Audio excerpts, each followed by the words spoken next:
My sapphire vanished from a locked chamber. She was the only person inside. Then search me.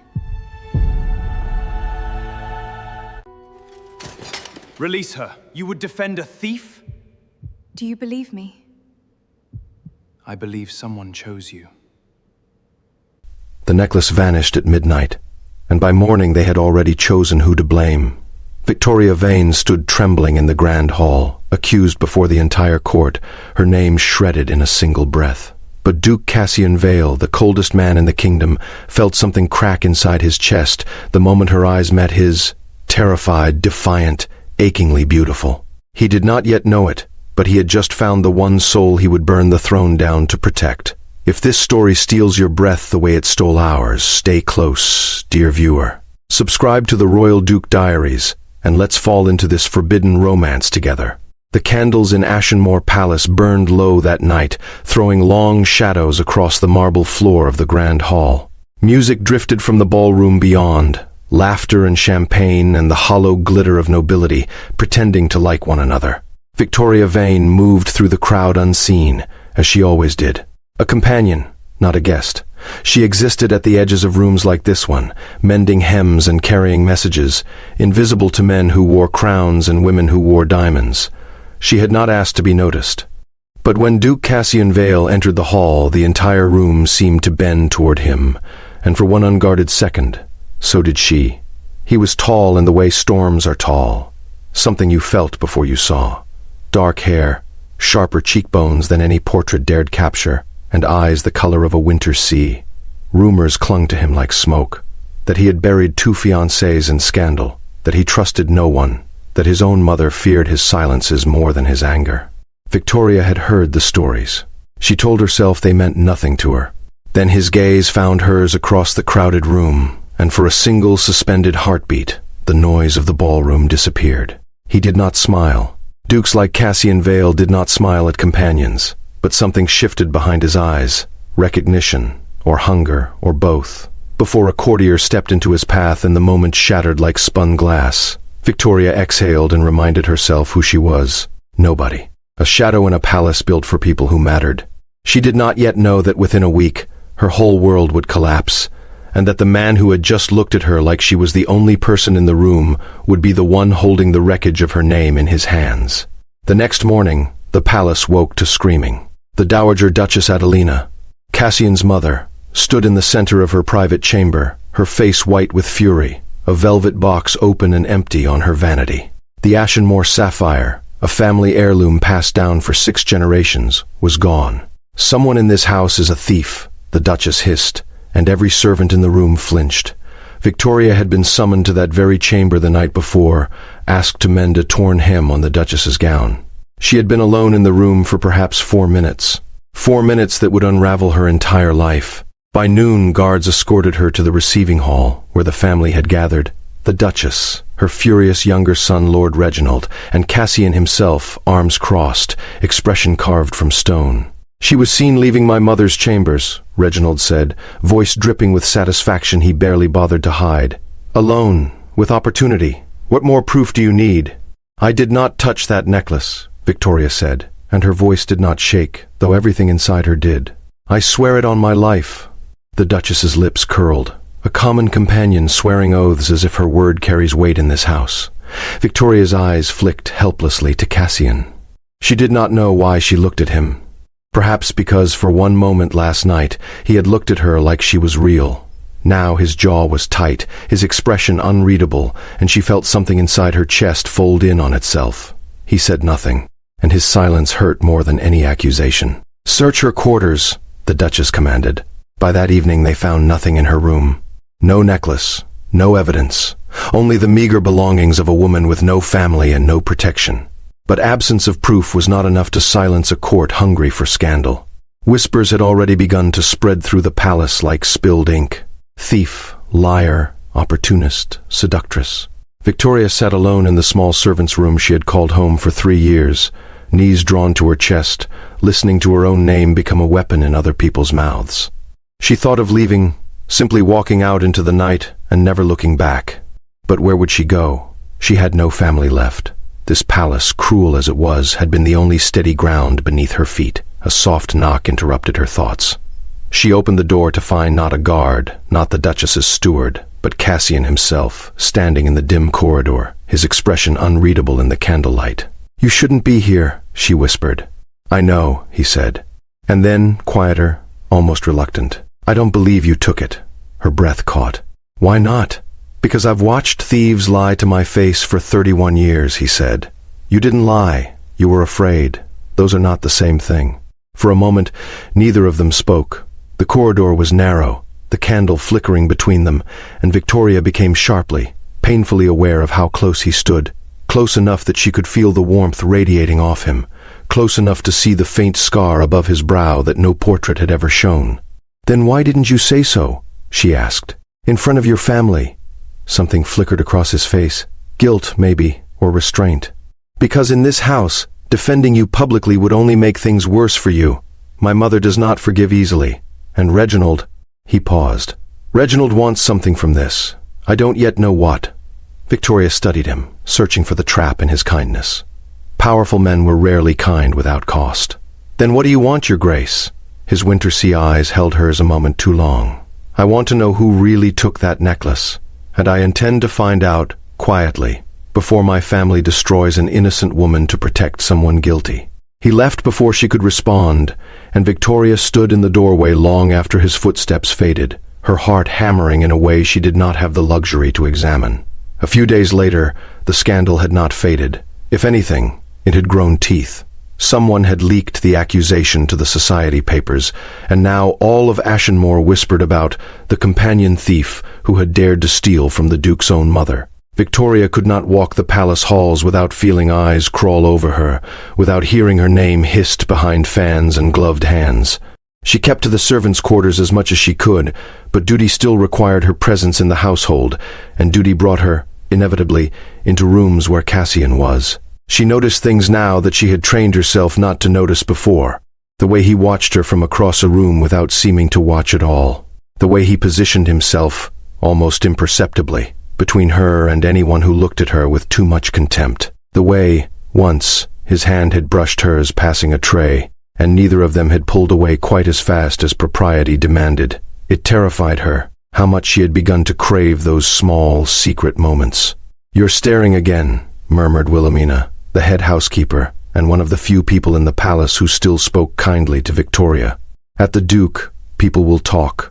"People already talk," Victoria said bitterly. "Not about that," Wilhelmina said, with a knowing look that made Victoria's cheeks burn. "Careful, girl. Men like him don't fall quietly. When a duke like Cassian Vale wants something, the whole kingdom finds out eventually." Victoria wanted to protest that there was nothing between them, that a duke could never truly want a disgraced companion, that whatever charged silence passed between them in dim corridors meant nothing at all. But even as the words formed in her mind, she knew them for the lie they were. That evening, Cassian summoned her to his private study, a request so unusual, so dangerous to her already fragile reputation, that her hands shook as she knocked on his door. "Close it behind you," he said, not looking up from the papers spread across his desk. She did, and the click of the latch felt unbearably loud in the quiet room. "I've been asking questions," he said finally, setting down his pen. "About the night the sapphire disappeared, about who else visited my mother's chambers that evening." His eyes lifted to hers, sharp and searching. "There's a discrepancy in the guest log. Someone was there before you. Someone whose name has since been removed." Victoria's pulse quickened. "Removed by whom?" "That," Cassian said grimly, "is what I intend to find out. But it means someone with access to the palace records is protecting the real thief, which means this goes deeper than a stolen necklace." He rose from his desk and crossed the room toward her, and Victoria forced herself not to step back, though every instinct screamed that she should, not from fear of him, but from fear of what standing close to him did to her breathing. "I need you to trust me," he said, voice low. "Even when it looks like I'm not defending you. Even when my family says cruel things and I say nothing. I am working for you in ways I cannot yet show. Why?" The question slipped out before she could stop it. "Why does any of this matter to you?" "I'm no one, Your Grace. A companion with a ruined name. You have a title to protect, a family legacy. You are not no one." The words came out harder than he perhaps intended, and something raw flickered across his face before he mastered it. "I don't know what you are to me yet, Victoria, but I know I haven't stopped thinking about you since the moment you looked at me across that ballroom, and I know that whoever framed you is going to regret it." The air between them felt thick enough to drown in. Victoria's gaze dropped to his mouth, just for a heartbeat, and she saw the same flicker of longing pass through his eyes before he stepped back, putting careful distance between them, as though he did not entirely trust himself either. "Go," he said, voice rough, "before someone sees you leave this room and gives them another reason to burn you." She fled into the corridor with her heart pounding so loudly she was certain the walls could hear it. The following morning, Lord Reginald requested her presence in the garden, alone. Victoria went with dread pooling in her stomach, certain this could only mean more cruelty. Instead, she found Reginald lounging against a marble fountain, an unsettling smile playing on his lips. "You've caught my brother's attention," he said without preamble. "Careful, little thief. Cassian does not love easily, but when he does, it consumes everything around him.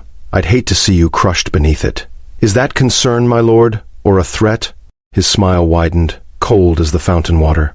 "Consider it a warning. My family has secrets, Miss Vane. Secrets far more valuable than a sapphire necklace, and people who dig too close to them tend to disappear." Victoria's blood went cold. "Are you confessing to something, Lord Reginald?" "I'm confessing to nothing," he said smoothly, straightening his cravat. "But you should ask yourself why the necklace vanished the very week whispers began about my brother's interest in you. Someone wanted you gone before you became inconvenient. Someone still does." He left her standing by the fountain, his words coiling around her like a noose she could not see the end of. Someone had framed her deliberately, not out of random cruelty, but calculation. Someone had wanted her disgraced and removed before she became a problem. But who? That same afternoon, the palace prepared for a visit that sent the entire household into a frenzy of polishing silver and pressing gowns. Queen Rosalind herself was coming to Ashenmoor, along with several members of her royal court, for a diplomatic gathering that had been planned for months. Victoria, still under the cloud of scandal, was informed she would not be permitted anywhere near the royal reception. The Duchess made certain of it, delivering the order herself with poorly disguised triumph. "A thief has no place among royalty," Adelina said coldly. "You'll remain in the servants' wing during the Queen's visit. I won't have Ashenmoor's disgrace parading in front of Her Majesty." Victoria bowed her head and said nothing, though humiliation burned hot in her throat. She caught Cassian's eye across the hall. He had heard every word, and saw fury banked carefully behind his composed expression. He said nothing either. Not yet.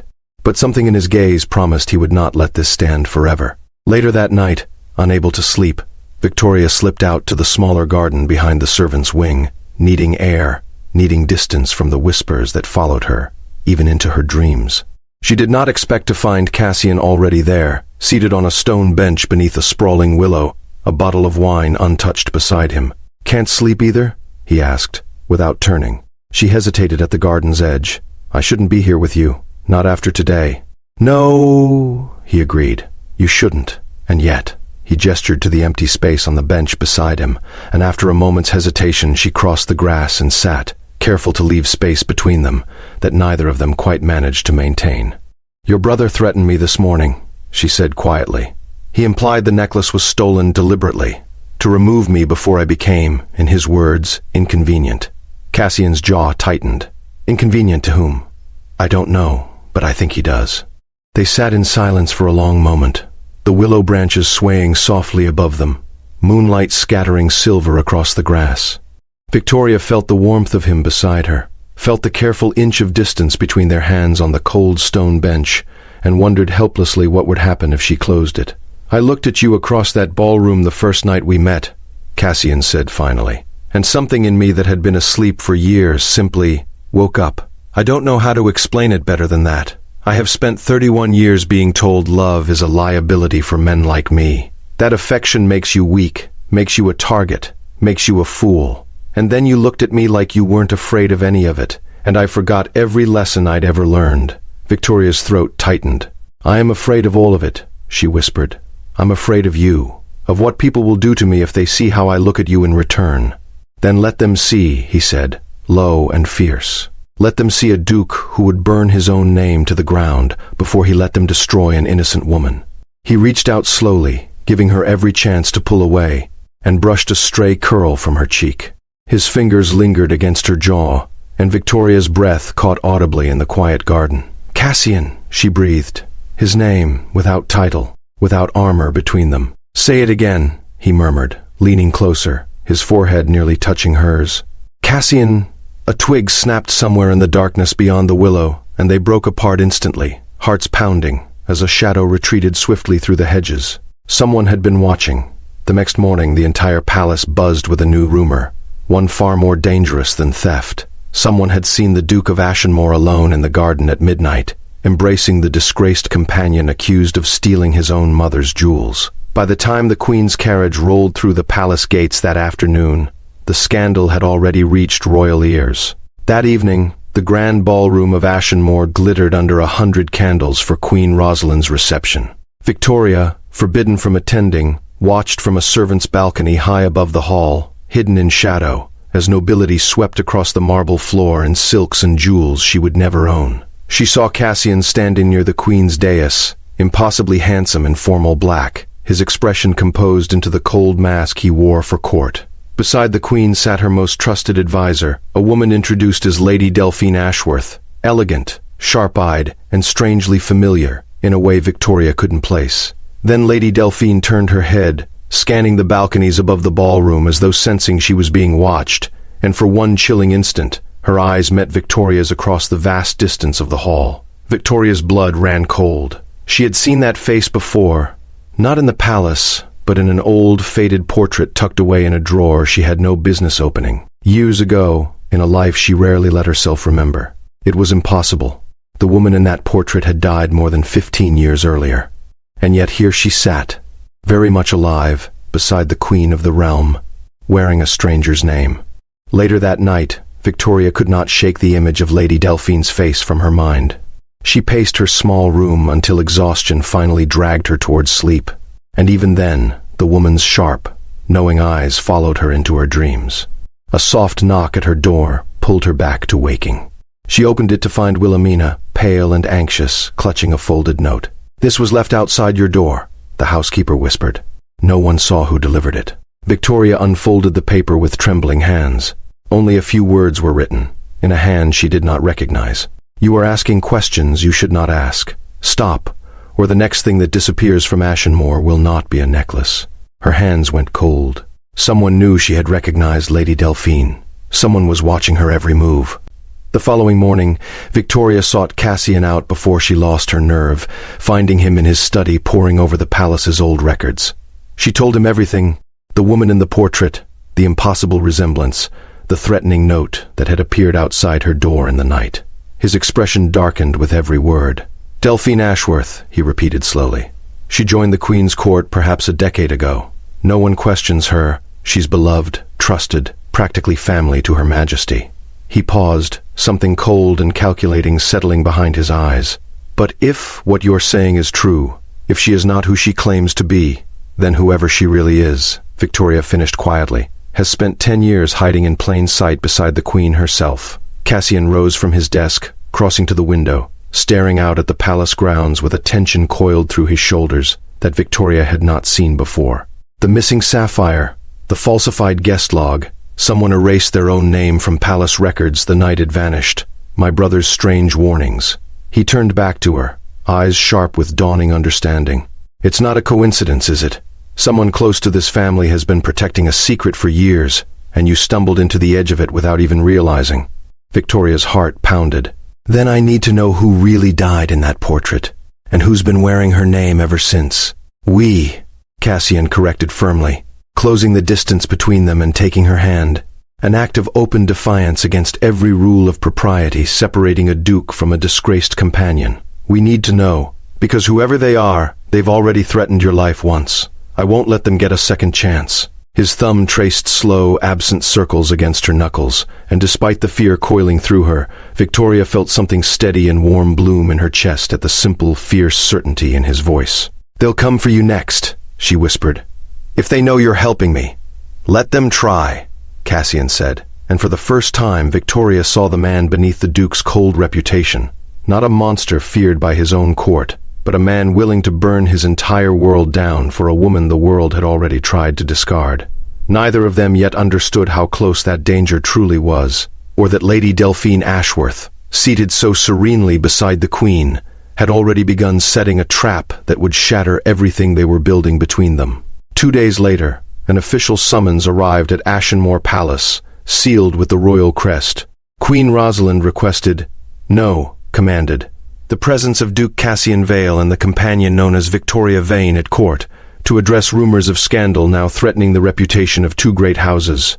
Victoria read the summons with trembling hands, understanding immediately what it meant. Whatever quiet investigation she and Cassian had begun, someone had ensured it would now play out in the most dangerous arena imaginable. The royal court itself, under the watchful, unreadable eyes of a queen, and the woman sitting beside her who was not at all who she claimed to be.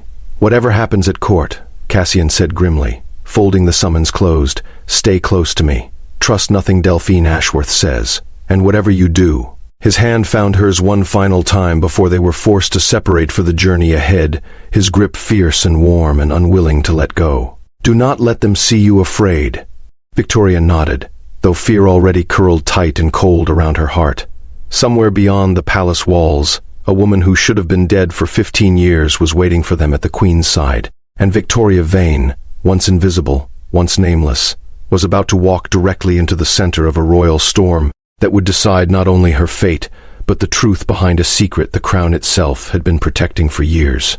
The road to the royal palace felt longer than any Victoria had ever traveled. She sat across from Cassian in the carriage, watching his jaw tighten with every mile, watching him rehearse silent arguments behind guarded eyes. She wanted to reach for his hand again, the way she had in his study, but propriety and fear of what waited ahead kept her fingers folded tightly in her lap. Whatever she says to provoke you, Cassian said finally, breaking the silence. Let her say it. Delphine Ashworth has spent a decade building trust with the Queen. We cannot accuse her of anything without proof, or we will be the ones dragged from that court in chains. Then what do we do? Victoria asked. We watch, he said. We wait. And we let her make the mistake of underestimating you. By the time they arrived, the royal court of Alderwyn Palace had gathered in its full, glittering menace. Nobles draped in silk and suspicion, whispering behind fans as Cassian and Victoria were announced. Queen Rosalind sat upon her throne, regal and unreadable, and beside her, exactly as Victoria had feared, sat Lady Delphine Ashworth, composed and smiling faintly, as though she had been expecting them all along. Duke Vale, the Queen said, her voice carrying easily across the silent hall. And Miss Vane, rumors have reached me of theft, scandal, and entanglements unbecoming of your station. I trust you've come to clarify the truth. Victoria felt every eye in the hall settle on her like a physical weight.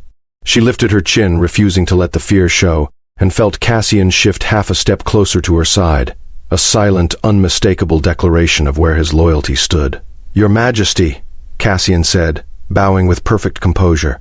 I've come to tell you the truth is not what my mother's household believes it to be. Miss Vane did not steal the Ashenmoor sapphire. She was framed, deliberately, and with considerable skill, by someone who wished for her removal before she uncovered a secret far older than any missing jewel.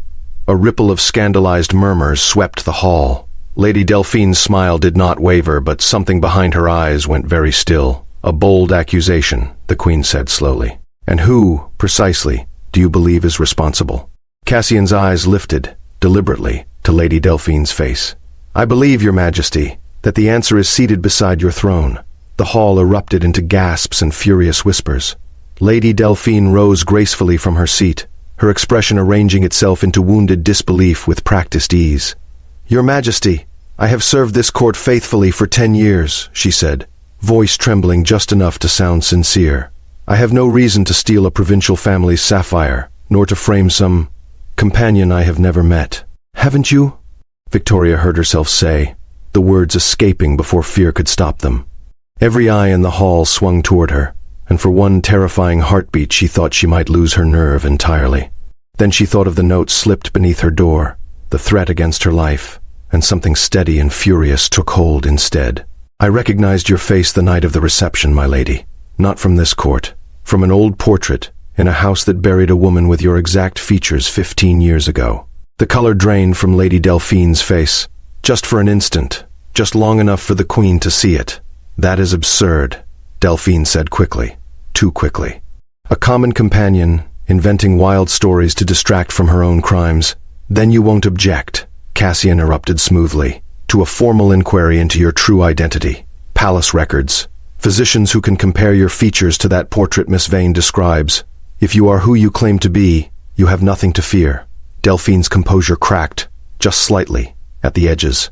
Your Majesty, this is a coordinated attack on my character. Enough, Queen Rosalind said, and the single word silenced the entire hall.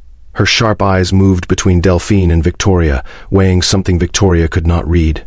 I will grant the inquiry. Lady Delphine, you will remain within the palace grounds until it concludes. Duke Vale, Miss Vane, you will remain as well. I intend to have the truth of this matter, whatever it costs. That evening, Victoria was given a modest guest chamber within Alderwyn Palace, a small mercy that felt more like a cage. She paced the length of the room, replaying Delphine's stricken expression over and over, certain now more than ever that she had touched the edge of something far more dangerous than a stolen necklace. A knock at her door made her jump. She opened it, expecting Cassian, and instead found Lord Reginald standing in the corridor, his usual smirk absent, replaced by something almost like fear. You shouldn't have done that, he said quietly, glancing over his shoulder. You have no idea what you've provoked. Then tell me, Victoria said. Tell me what you know, Reginald, before more people get hurt. He hesitated, torn between old loyalties and something that looked, for the first time, like conscience. 15 years ago, my family sheltered a woman fleeing a scandal in the northern courts. A woman who had supposedly died in a carriage accident weeks earlier. My father accepted a great deal of money to falsify records, to help her vanish and reappear under a new name. His jaw tightened. That woman was Delphine Ashworth, and the sapphire she stole from my mother wasn't jewelry to her, Miss Vane. It was proof that could unravel everything she built to escape her real identity. Victoria's breath caught. Proof of what? I don't know exactly, Reginald admitted. Only that it belonged to her once, long before it belonged to my mother, and that she wanted it back badly enough to frame an innocent woman rather than risk anyone connecting her to her past. Why are you telling me this now? Reginald's eyes darkened with something like guilt. Because I helped bury this secret once, out of fear for my family's reputation, and I watched you nearly destroy it. I won't carry that a second time. The following morning, the palace investigators presented their findings to the Queen in a private chamber, with Cassian, Victoria, and a visibly shaken Lord Reginald in attendance. Delphine Ashworth stood rigid near the window, her earlier composure entirely abandoned. The physician's report was damning. Scars matching an old injury described in a 15-year-old missing persons file from the Northern Territories. A birthmark noted in that same file, hidden beneath the collar of Delphine's gown. And most damning of all, a signed confession from the elderly steward who had falsified the original death records, now old and frightened enough to trade the truth for leniency. Delphine Ashworth is not your name, Cassian said quietly, watching her face crumble beneath the weight of exposure. Tell the Queen who you really are.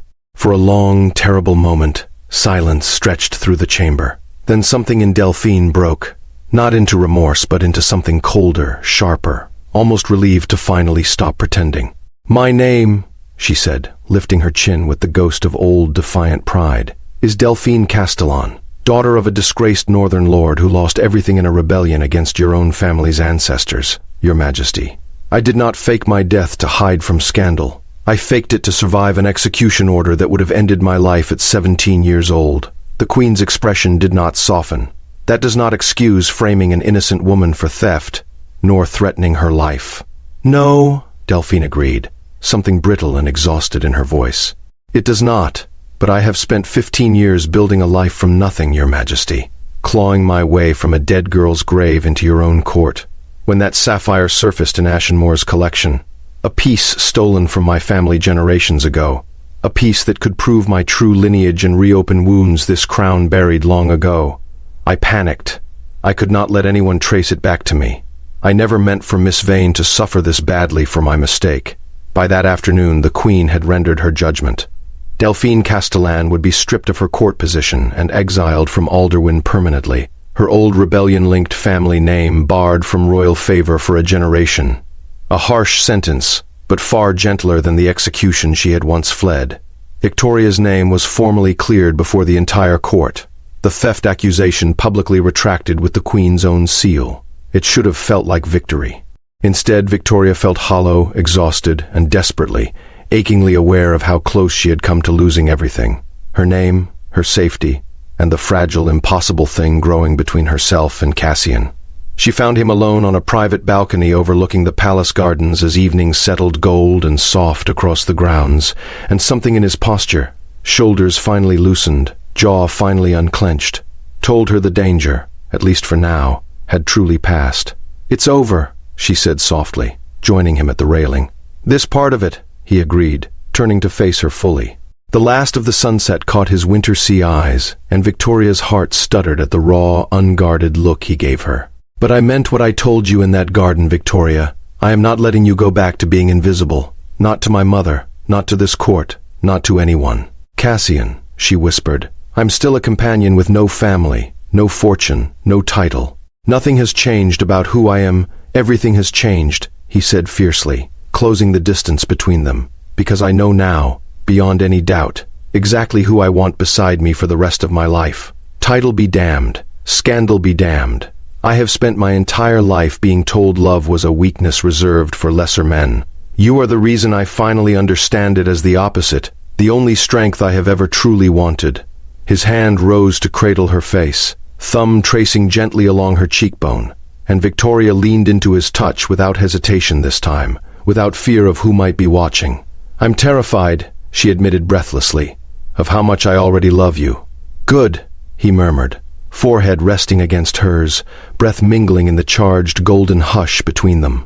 "Because I intend to spend the rest of my life making certain you never regret it."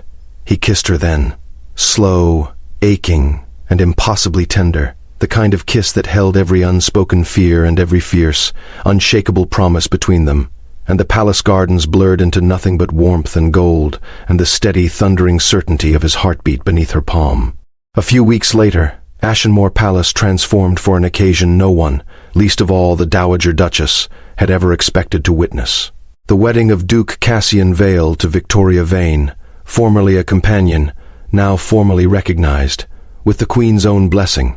As the daughter of a minor but legitimate noble house on her late mother's side, a lineage Cassian's careful investigators had uncovered while clearing her name.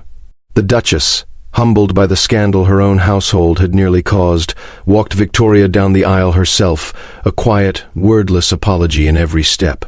Lord Reginald, changed by guilt and redemption in equal measure, stood as witness beside his brother, finally free of the secrets he had carried for too long.